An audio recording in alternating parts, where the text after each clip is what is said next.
Live from the Dunkin Latte Lounge. Z100 and iHeartRadio inside of our Dunkin Latte Lounge. I am Josh Martinez with my guest at this time, Nina Nesbitt, ladies and gentlemen. Hello, hello, hello. Hello. First and foremost, thank you for being here. Appreciate you. Thank you for having me. You have the accent. Did you get in today, yesterday? When did you get in? I have an accent. Yeah, I got in. Weird because you don't hear your own accent, but What? Yeah, I'm Scottish. I got in 2 days ago. Okay. It was the first flight back to the US. We had a buffet on arrival. It was amazing. That sounds dope. Yeah, it made headlines. There was the other day was the first set of flights from the UK and a couple other areas of the world that were finally back to come into the States without all these different laws, bells and whistles. What's it like for you to be back, obviously, because of COVID and all that other stuff, back in the States? How's that feel? It's so cool. It doesn't feel real. It feels so surreal because I've been literally live like in the middle of a field in the UK, and I've just not really seen anyone. And then to suddenly come to New York, it's like one of the busiest cities. It's been like a sensory overload. I was going to say, let me tell you something. Not to say that COVID doesn't exist in New York City, but COVID is it's in the back of everyone's mind at this point. So people are out, people are hustling, people are grinding, people are living their best life. So it's if you're not used to it, it's definitely a change right now. Yeah. That's not what you're used to. It's nice to get a change of scenery, though. Oh, of course, I'm sure. Except, I'm sure the open fields are much nicer than the trash that's along sidewalks left and right around here. Well, it's part of the character. There you go. There you go. So, the last time you were in the States, do you remember your last day here or no? Yeah, it was in New York, and it was in December 2019. Don't know what I did. I was probably at a bar somewhere having a little drink before my flight. Yeah. I actually, I know someone who he's in professional wrestling and was actually in Scotland. Like he was on like one of the last flights to come back to the States. My God. Because he was kind of told, hey, heads up, like things are going to be locked down. So what have you been doing the last year and a half? I mean, just being back home, chilling, but also wanting to work, I'm assuming? Yeah. Well, I was in the middle of making an album. So I was trying to do that, but I was making my album in Sweden, so I had to try and do it on Zoom, which was interesting.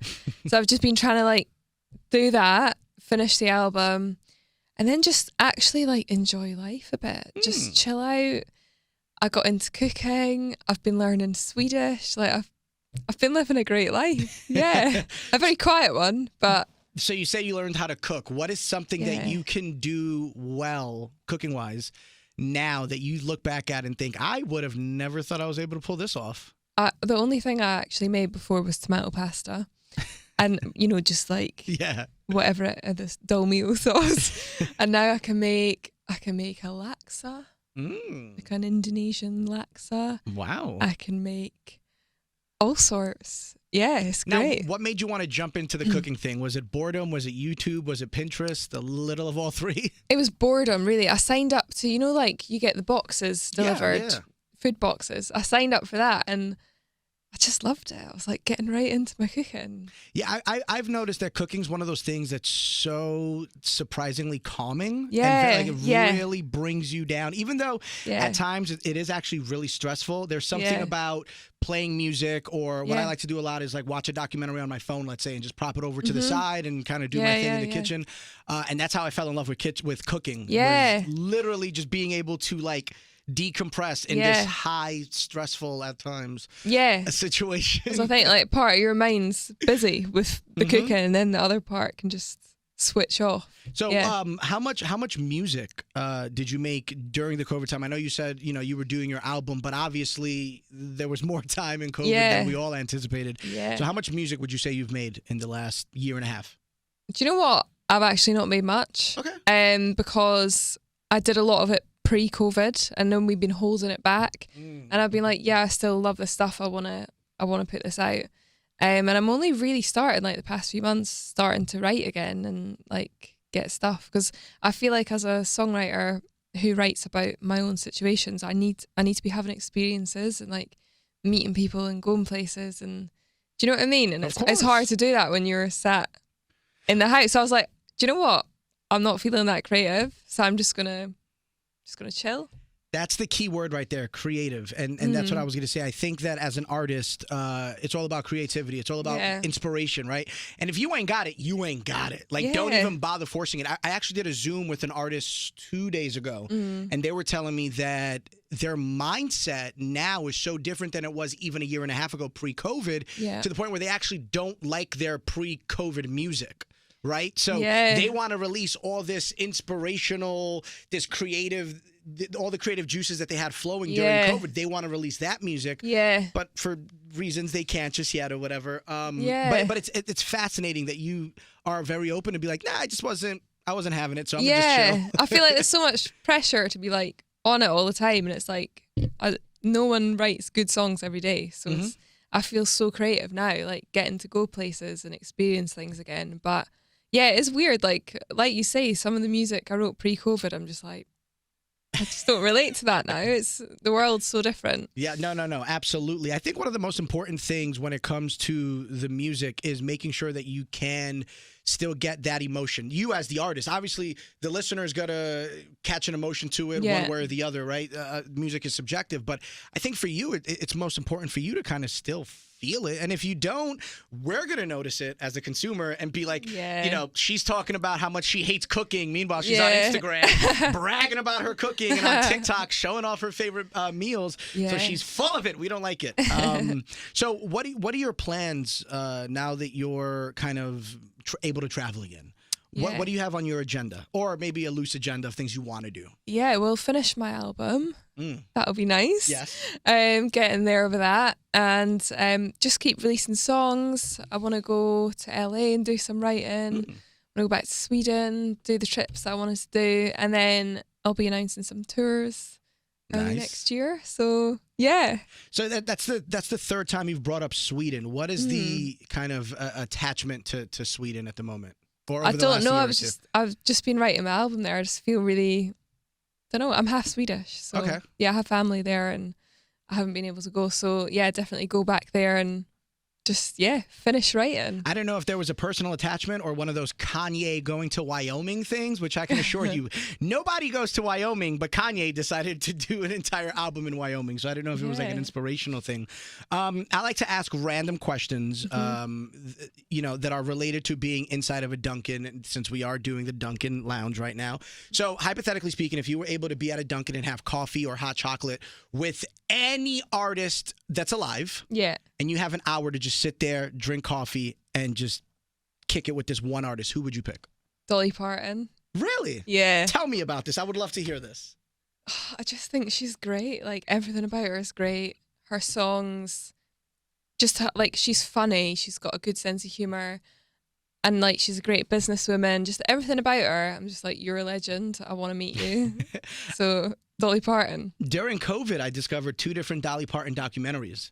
And probably watch them as a Puerto Rican kid from Brooklyn, Dolly Parton's not exactly on my music playlist growing up, right? But that's the beauty of music, is that you're able to discover these new artists. And after living in Ohio for a few years, which was a huge country market, and I had a friend that was obsessed with Dolly Parton, kind of put the bug in my ear, and I'm like, let me do research on this random woman, whatever. She's incredible. She's amazing. Like, even like the off the stage, you know, all the beneficial things that she does for her own community and stuff like that. I mean, if all of us just had that like a percentage of that goodness in our hearts, this world would be such a better place. She's an angel. I love Dolly. If you're listening, I love you.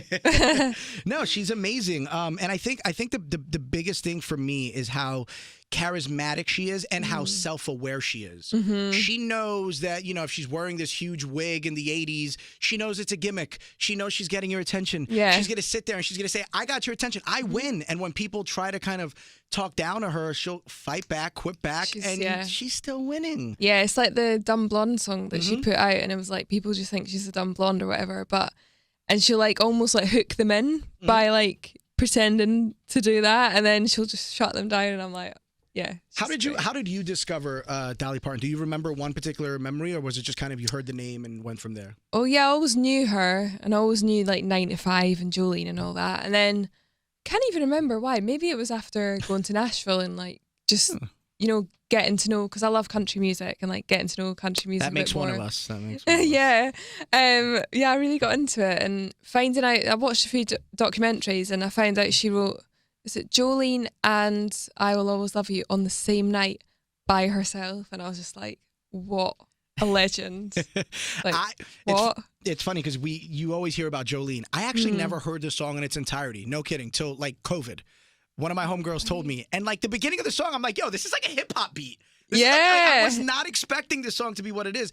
And again, that's what makes music great, is that you discover, I discovered Jolene, this song that so many people have loved for generations and named their kids after this song. And I'm over here finding it in 2020 randomly because some white girl told me about it in Ohio, right? Like, it's just random. And hopefully we could get to a point where your music lives on forever and gets to that point where somebody in the year 2042 discovers it and it's like, Nina Nesbitt, let me put this on. Isn't it? Yeah, yeah. Have you had any fan interactions so far in your career that made you take a step back and go like, oh, like I'm doing something cool now. Like this, I'm definitely touching people now.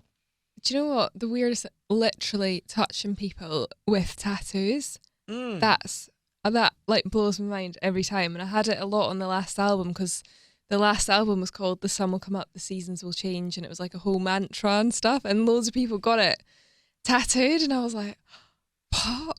Like, I'm going to be on your skin forever. That's so crazy. Lyrics are so cool. I was going to say, lyrics are, I mean, I think so many of us, some of us in this room probably have lyric tattoos on them. Yeah. And to know that you're like something that you came up with on a tour bus or board or on a note on your phone, like that, I can't even imagine what that is like that first time. Do you remember the first time someone was like, hey, yo, look, boom, your lyrics that you wrote bored in your bed are on my arm forever? Yeah, I think it was in the UK on tour, but it's so weird because I wrote the lyrics on a bus, like on my way home from the gym, and I'm like, now they're on you, like that's crazy. And when we did the American tour, there was quite a lot of American people that had it tattooed as well. It's just cool. It's really cool. I can't imagine what that feels like to something that's an emotional, personal story of yours that you're writing down, and it touched someone to the point where they're like, I want to have it live on me forever. I know. God bless you, girl. That's dope. Music wise, you mentioned the album, you want to finish it up and potential tours and such.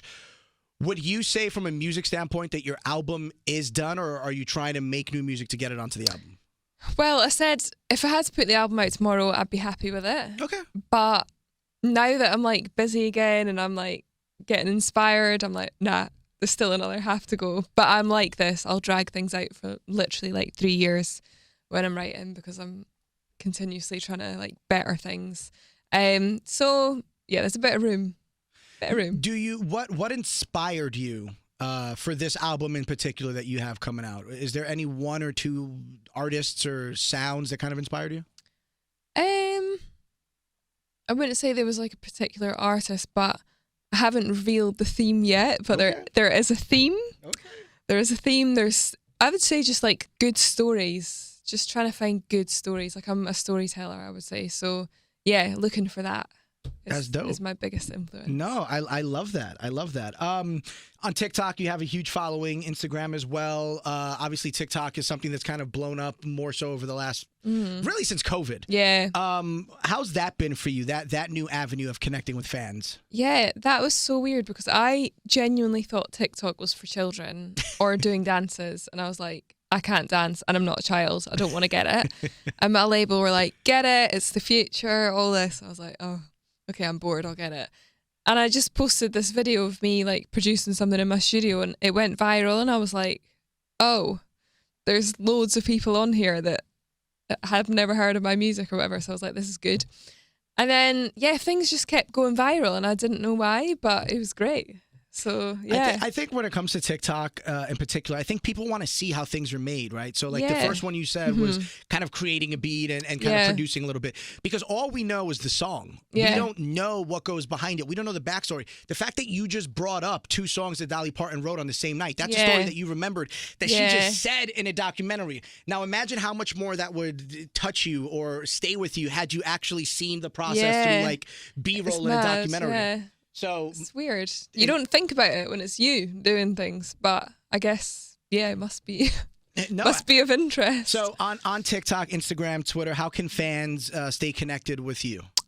They can follow me. It's just Nina Nesbitt with 2 T's at the end. And yeah, I post like loads of like studio videos, stuff like that. So I love that. Check it out. It's all good. And 2022, we're hopefully getting maybe an album, maybe 2022, hopefully, an album, right? Yeah, definitely Okay. an album and tours. Tours as well. Sure. So you'll be on the road across the globe, hopefully. I want to see more tattoos. Yes, yes. You know what? Free entry if you have a tattoo. That's my lyrics. Shoot, I'll put it on my big toe to get in your show. Anyway, one more time, Nina Nesbitt. Thank you so much. Appreciate you. Thank you. To see more videos like this, check out DunkinLatteLounge.com. And if you're posting on social, use the hashtag DunkinLatteLounge.